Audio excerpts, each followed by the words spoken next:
TV sur Erdre revient cette semaine sur le forum du bénévolat organisé à Nantes. On découvre ensuite ce qu'est la Jeune Chambre économique. Enfin, reportage sur les ateliers numériques à la médiathèque de Nozay.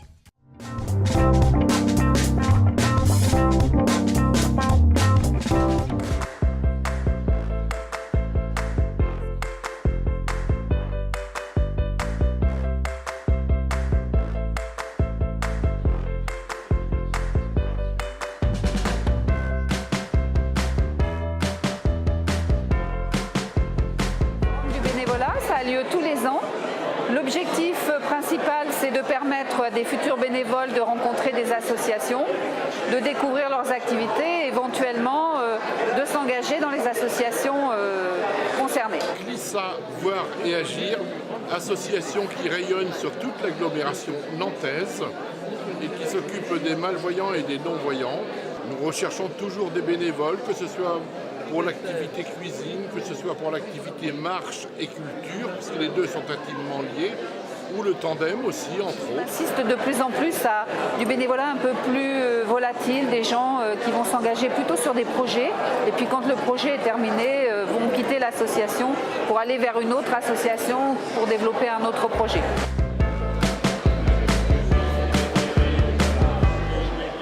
Et là, je viens d'économiser 10 litres d'eau. Et ça se produit à peu près 5 fois par jour pour chaque personne. Donc 50 litres d'eau par ce geste économisé au profit évidemment de la planète. C'est l'un des gestes que l'association Humus 44 essaie de promouvoir.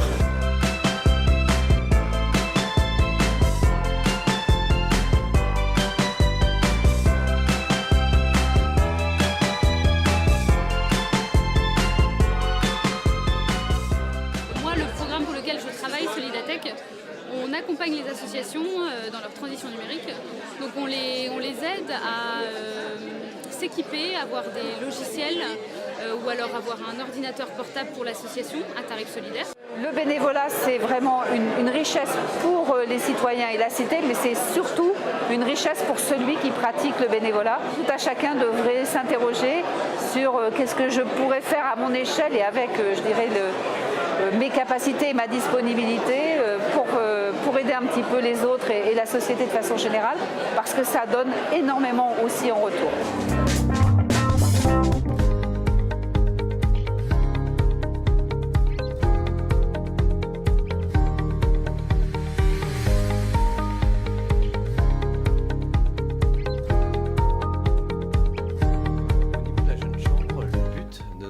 En gros, c'est de former la jeunesse, donc entre 18 et 40 ans, à la prise de responsabilité par l'action. C'est-à-dire qu'en fait, au niveau local, donc il y a 11 jeunes chambres sur notre territoire, le but est d'identifier des problématiques qui sont décidées, on va dire, sur n'importe quel sujet économique, social, environnemental. Il y a un certain nombre de choses que l'on apprend à l'école, à l'université, dans nos parcours de formation.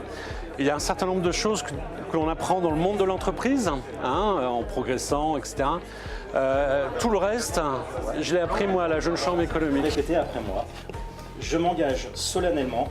Je m'engage solennellement. À remplir fidèlement mes fonctions. À remplir fidèlement mes fonctions.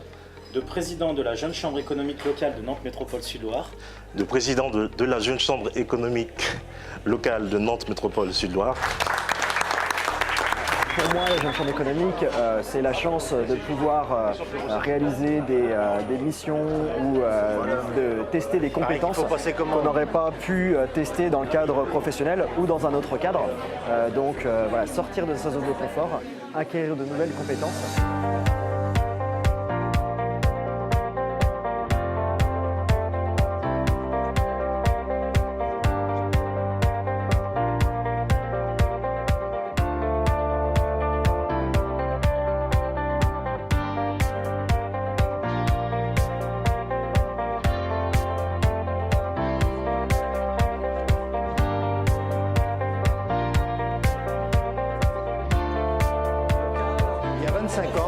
C'est moi qui ai eu l'idée de créer, et je suis le fondateur de la Jeune Chambre économique de Rezé, qui est devenue Jeune Chambre économique Nantes Métropole Sud-Loire. Si tu veux grandir, si tu veux te développer tout en aidant les autres, fais-moi confiance, suis-moi. Et quand je vois en 25 ans tout le travail accompli, je suis assez fier de tous ces jeunes. J'ai l'impression que c'est tous mes enfants et qu'ils ont suivi les traces des actions qu'on a voulu initier à l'époque. Donc pour 2018, je vous souhaite de trouver la bonne direction et nous sommes prêts à la Jeune Chambre économique à vous y aider.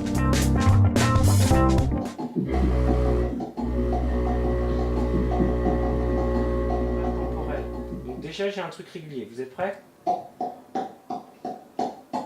Ok. Alors là pareil, on refait une boucle. Bonjour, ici à la médiathèque de Nozay, je suis en compagnie de Marie. Bonjour Marie. Bonjour. Donc ici à Nozay, qu'est-ce qu'on y trouve? On propose un atelier autour du numérique pour des jeunes de la mission locale. Donc un atelier proposé par le collectif Pédagongue, qui est un collectif nantais, de 3 artistes, un plasticien, un musicien et un vidéaste. On accueille tous les ans des artistes en résidence. On avait envie de travailler autour du numérique. Donc en cherchant un peu, en s'enseignant, on a donc rencontré ces artistes du collectif Pédagongue et qui ont un projet qui correspond tout à fait à ce qu'on cherchait. Donc ça tourne en temps normal. Vous voyez bien là le son, on voit tout le spectre. Allez, regardez un peu. On n'a déjà plus le son de la salle. Là, on n'a plus que ton son à toi. Tu vois? Et si à l'inverse, on prend le son de la salle? Un atelier autour du son, donc de la musique, l'enregistrement de boucles, musique électronique. Un atelier vidéo, donc de la production d'images et du mapping. Et un atelier art plastique sur de la construction de volumes en fait, qui vont servir d'écran après pour accueillir les images en fait, qui auront été faites dans l'atelier vidéo.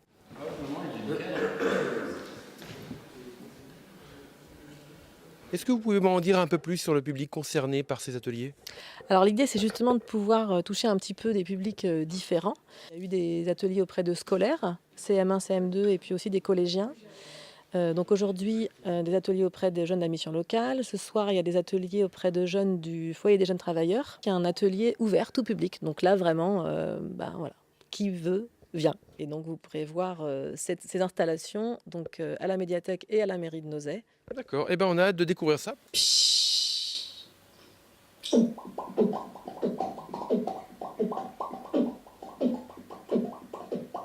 Alors là, peut-être la gorge, elle est un peu forte. Hein?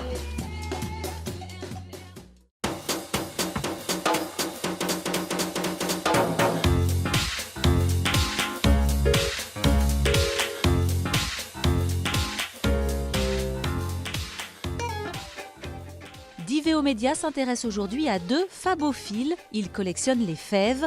Rencontre avec Joël et Tony à Saint-Émilien de Blain.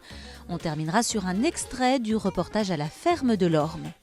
Bonjour, à Blain, il y a le musée de la fève, mais à Saint-Émilien-de-Blain, il y a parmi les plus gros collectionneurs de fèves en France, Joël et Tony. Ce sont des fabophiles. Ils possèdent à eux deux plus de 80 000 pièces qu'ils entreposent chez eux.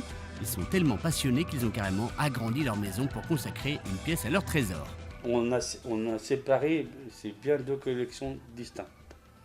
C'est-à-dire que madame, c'est vraiment les anciennes. Alors, quand on en achète pour madame, c'est une. Terminé. Parce que ça va de, on va dire, 5 centimes à 1800 €. La fève. Oui. La fève. Donc, là, dernièrement, on en a vu une à 300 €. Bon, j'ai dit, dans ce cas-là, moi, j'en prends pas du tout. On te la jette. Mais c'était fini. On a fait le salon et terminé, fini.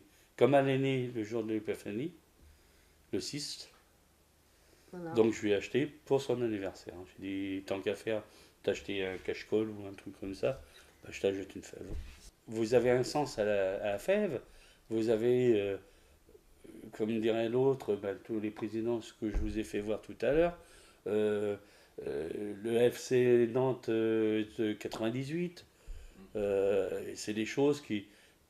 Il y en a peut-être qui oublient. Hein. Et sur tous les thèmes. Donc, l'histoire de France, géographie, les Vendée Globes, tout ça c'est des thèmes que... Bah voilà, les Trois-Rivières, par exemple. Les gens ne savent pas, des fois, on vous posez les Trois-Rivières, ils ne savent pas de quoi vous parlez, quoi. Donc vous pouvez expliquer ça. Et vous êtes content, vous dites au moins je sais quelque chose. Mais grâce aux fèves. 2003, depuis 2003. Alors moi, je dois avoisiner certainement, on va dire 80 000 sûrs. Peut-être plus, un petit peu plus, mais bon, mettons 80 000. Et toi, 2-3 000 ? Ouais, 2 à 3 000. Il y a plus de femmes que d'hommes. Il y a plus de femmes que d'hommes. Et justement, moi, je connais beaucoup de dames à cause de ça. Oui. Ben oui, parce qu'il y a beaucoup de femmes qui font la correction. Les hommes sont là. Les maris suivent. Suivent, mais on va boire un coup, un truc comme ça, mais complètement détachés. Alors que moi, oui, ils surveillent leur stand. Mais alors que moi, je fais partie intégrale, quoi. Parce que moi, je recherche mes propres fèves.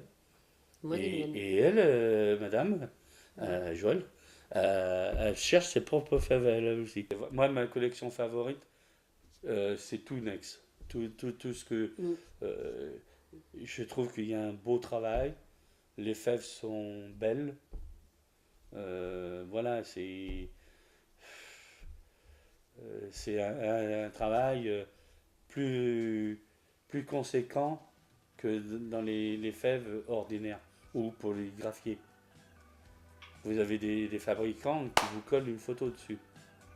Ça, c'est pas de la fève. C'est pas de la fève, c'est pas du travail. Il faut reconnaître le travail du fabricant, quoi.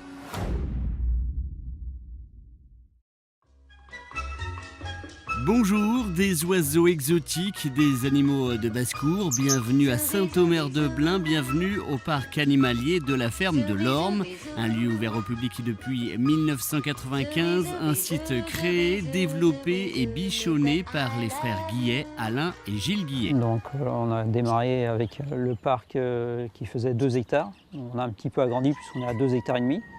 Par contre on a gardé à peu près le même nombre d'animaux, donc 600 animaux. Par contre, c'est le nombre d'espèces qu'on fait varier. Donc, on est rendu à 180 espèces, races et espèces différentes. On essaye de mettre plus d'animaux exotiques maintenant que d'animaux domestiques. Zoubi, zoubi, zou. Zoubi, zoubi, zou.